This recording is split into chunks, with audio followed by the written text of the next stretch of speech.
2 సంవత్సరాల నుంచి అనుకుంటా అన్నాను ఈ గుడికి ఒకసారైనా రావాలని చెప్పేసి. అసలు ఏం గుడి అనుకుంటున్నారా? హొసకోట పక్కలో ఉండే కాటేరమ్మ దేవస్థానము. ఎంత బాగుందో అసలు. ఇంకా కాసేపు చూస్తూ ఉండిపోదామా అనిపిస్తుంది, అంత బాగుంది. మనం ఒక ప్లేస్కి వెళ్ళాలనేసి ఎంత గట్టిగా అనుకున్నా సరే దానికంటూ ఒక టైం రావాలి అని నాకు ఈరోజు అనిపించింది. మాకు ఈరోజు అయితే ఆ టైం వచ్చేసింది.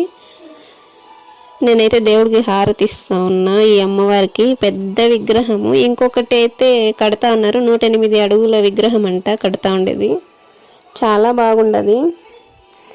ఇక్కడ ముడుపులు ఉన్నాయి కదా, ఇవి 300 ఏమో అనుకుంటా. ఎక్కువ ఏదైనా పెద్దగా కోరికలు కోరుకునే వాళ్ళంతా ఇక్కడ ముడుపులు కడతారు. ఎంత బాగుందో చూసేదానికి. డైరెక్ట్ ఆ చెట్లకే మొలిసినట్టు ఉన్నాయి కాయలు. అంత పైనుంచి ఎట్లా కట్టినారో ఏమో. ఇక్కడ పక్కన నిచ్చెనలు కూడా ఉన్నాయి, నిచ్చెనలు వేసుకొని కట్టినట్టుగా ఉన్నారు.